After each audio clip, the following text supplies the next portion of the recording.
7h-1, vous êtes sur 105.5 en moins d'une minute maintenant. France Info commencera à émettre sur cette fréquence à Paris, Lyon, Clermont-Ferrand, Toulouse, Nantes, Le Mans, Mulhouse et sur 105.1 sur Marseille. France Info, c'est une nouvelle radio de Radio France qui diffusera désormais en permanence de l'information de 7h du matin à 0h30. Le 1er juin 1987, c'est un ovni médiatique qui fait son apparition sur les ondes radio. À 6h59 très précisément, s'ouvre donc l'antenne d'une station qui va complètement révolutionner le mode de consommation de l'information et même le paysage audiovisuel dans son ensemble. Je veux parler du lancement de France Info et j'ai le plaisir d'avoir à mes côtés son créateur. Le premier que l'on entend ce jour-là sur la station, c'est Jérôme Bellet. Bonjour, vous êtes journaliste et aujourd'hui producteur de C'est dans l'air, entre autres. On va revenir ensemble sur cette aventure folle dans laquelle vous vous lancez à l'époque. D'abord, peut-être parlez-nous de ces premières minutes, de ces premières secondes où vous lancez vous-même, le PDG de Radio France, Roland Faure, qui lui veut commencer à 7h pile, ce qui va provoquer un gros blanc à l'antenne, plus de 40 secondes, je crois, un blanc qu'on a évidemment coupé là au montage de cette séquence. En fait, vous me le rappelez. Oui. Parce que tout ça m'avait échappé. Pour moi, France Info, ça a été surtout la préparation, l'invention, le recrutement des gens. Personne ne voulait travailler pour France Info au départ. Il a fallu aller les chercher. Imaginer le concept, savoir ce qu'était, ce que serait, ce que devait être une radio d'information continue. Donc ça, c'est ça qui m'a marqué. Et je me revois, au travers d'une photo d'ailleurs qui le rappelle, sinon je ne m'en souviendrai peut-être plus exactement non plus.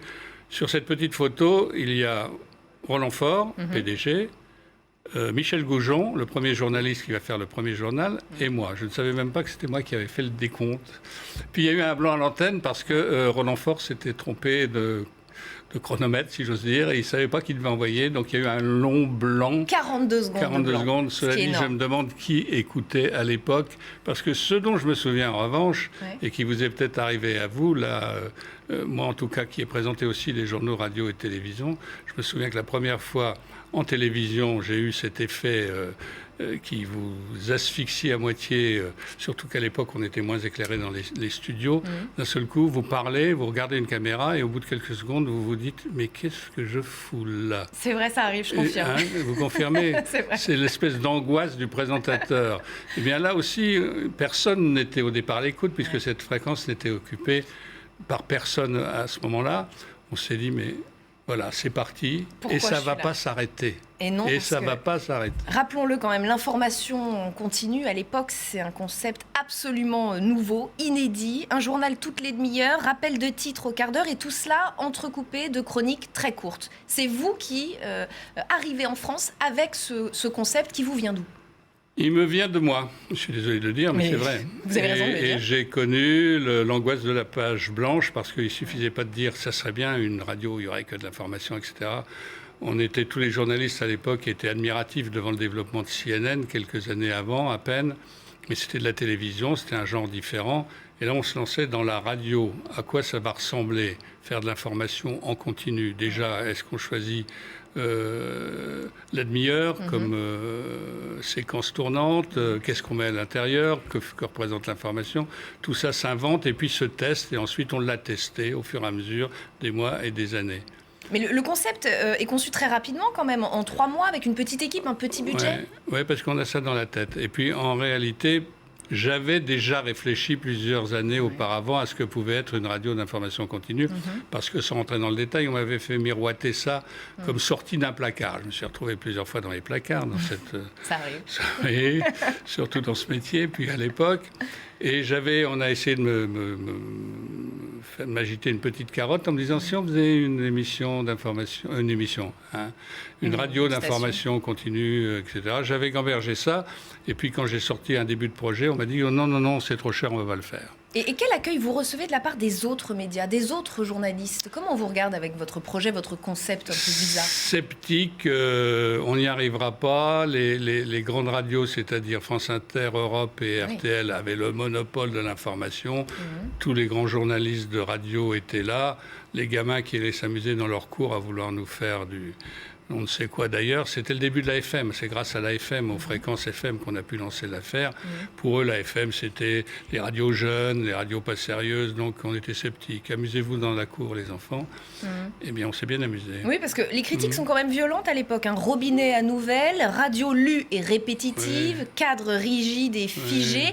En fait, c'est l'info la star, c'est pas le présentateur, c'est aussi un ton un peu austère, volontaire. Oui, austère, après, je ne sais pas ce qu'il est. Oui, on se marre pas forcément en racontant l'information, qui est quand même une suite de drames ou de problèmes. Mais vous ne mettez pas en valeur les présentateurs de JT. Non. Non. Ça, c'est volontaire. L'information, d'ailleurs, c'est ce qu'on disait, slogan un peu bête, mais la star, c'est l'information.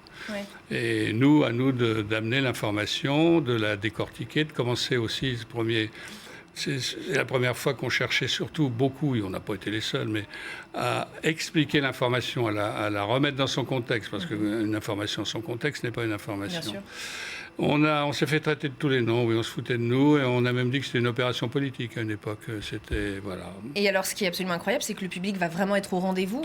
Je crois 1 an après la création, plus d'1 million d'auditeurs. Vous avez été vous-même surpris par ce succès? Vous saviez que les Français étaient prêts à ça? On avait l'impression, vous savez, comme tout journaliste, on a des sensations, des intuitions. C'est surtout les intuitions qui vous permettent d'avancer. On rencontre des gens, on sent s'ils mordent à l'info, ce qui les intéresse. Oui, il y avait certainement un créneau. C'était pas sûr. Il fallait le justifier, le préciser, l'analyser. Mais chaque fois, comme je vous ai dit, c'est grâce à l'AFM qu'on s'est inventé.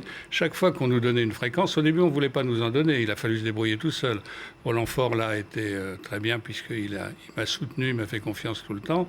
Il fallait se débrouiller. La tutelle ne voulait pas. La tutelle, on disait la tutelle, c'est-à-dire le ministère. Les politiques n'en voulaient pas. Si vous faites ça, vous vous débrouillerez, vous n'aurez pas un sou et vous n'aurez pas de fréquence. Il a fallu prendre une fréquence, une radio jeune qui ne fonctionnait pas très bien dans le service public.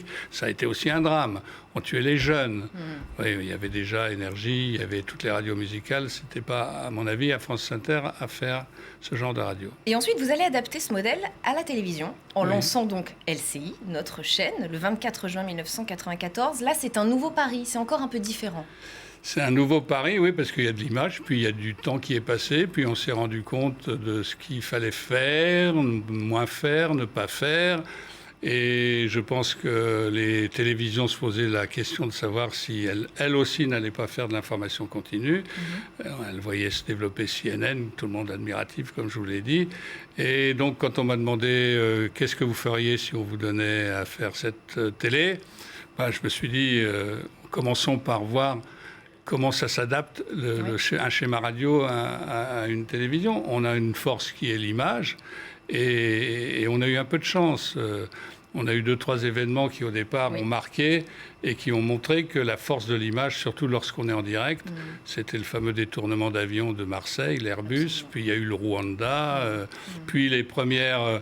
On a été les premiers à cette époque à transmettre en direct des meetings politiques, comme la première fois que des gens qui n'étaient pas militants voyaient comment ça se passait à l'intérieur de meetings.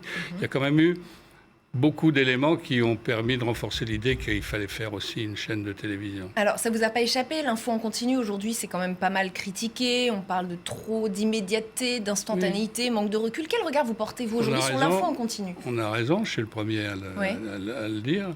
Vous êtes critique, vous aussi, aujourd'hui, même sans doute plus que les autres encore. Plus exigeant, j'imagine. Plus exigeant.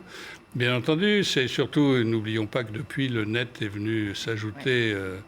dans le concert et que ça bouscule pas mal de données, la rapidité, on recherche la rapidité à occuper le terrain et finalement, souvent, on ne mesure plus l'impact des choses, on grossit, on déforme, on démonétise et il est peut-être temps, si on ne veut pas avoir des ennuis plus tard avec de nouvelles formations qui s'installeront sur les réseaux, sur le net, sur l'Internet.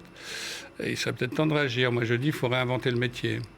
Jérôme Bellet. Il faut inventer sur le net le France Info de demain, le France Info numérique, qui n'a rien à voir, à mon avis, ni avec France Info, ni avec LCI, mais qui est une nouvelle façon que devraient s'accaparer les journalistes avant que ça leur échappe. Encore un nouveau concept à venir peut-être. Jérôme Bellet, si je vous demande de terminer cette phrase, le 1er juin 1987, c'est le jour où? Que me répondez-vous? Où ma vie a basculé. Rien que ça. Oui, j'aime ce métier, je le fais depuis très longtemps. Avant France Info, je dirigeais des rédactions, j'ai fait des stations régionales, la 2, France Inter, etc. Donc ça m'amusait pas beaucoup parce que, si j'ose dire, je suis pas directeur, je suis chef de bande. Moi, ça me va très bien, donc j'étais pas satisfait.